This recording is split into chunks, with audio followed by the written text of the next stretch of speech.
Assalamualaikum warahmatullahi wabarakatuh. Intervensi dini terhadap anak berkebutuhan khusus. Selama ini, anggapan masyarakat terhadap anak berkebutuhan khusus atau anak ABK masih salah. Mereka mengatakan bahwa anak kebutuhan khusus adalah penyandang difabel. Padahal sebenarnya hal tersebut tidak benar, karena bisa jadi anak terlihat optimal dari segi bentuk fisik tubuh tetapi mempunyai kebutuhan khusus seperti kesulitan belajar yang ringan, alergi terhadap makanan, dan serangan panik yang mendadak.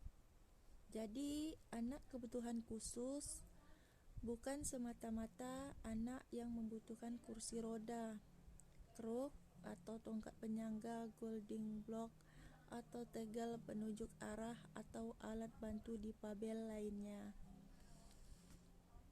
Pendapat tersebut disampaikan oleh Dr. Indria Laksmi Gamayanti, ahli psikologi dari Rumah Sakit Dr. Sardijito, Yogyakarta.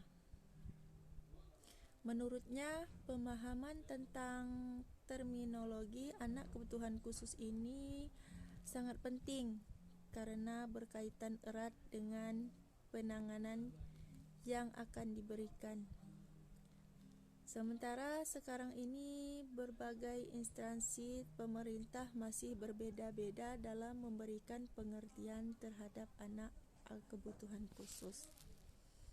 Menurut Kemendikbud RI, sementara menurut Direktorat Pendidikan Luar Biasa Kementerian Pendidikan dan Kebudayaan RI, anak kebutuhan khusus adalah anak yang sangat signifikan mengalami kelainan atau penyimpangan baik fisik, mental, intelektual, sosial, emosional dalam proses pertumbuhan atau perkembangannya dibandingkan dengan anak-anak lain seusianya sehingga mereka memerlukan pelayanan pendidikan khusus.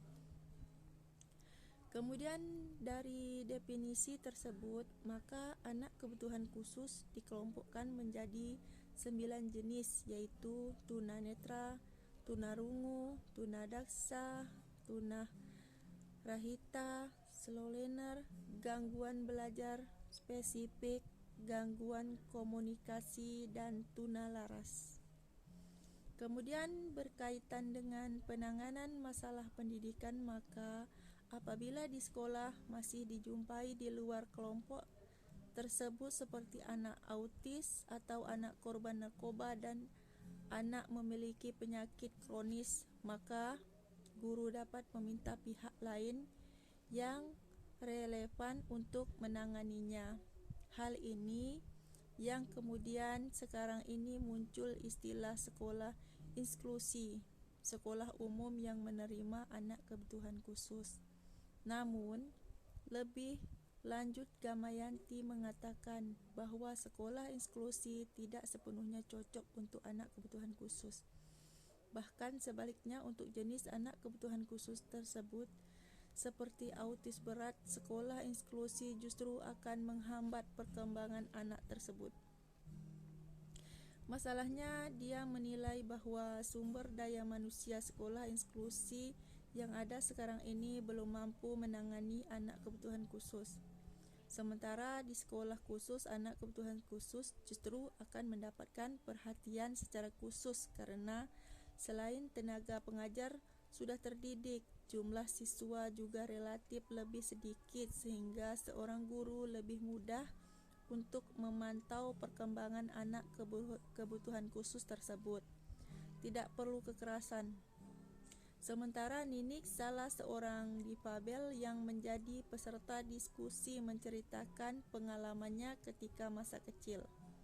Menurut dia, masa kanak-kanak adalah masa yang paling menyusahkan bagi seorang anak kebutuhan khusus.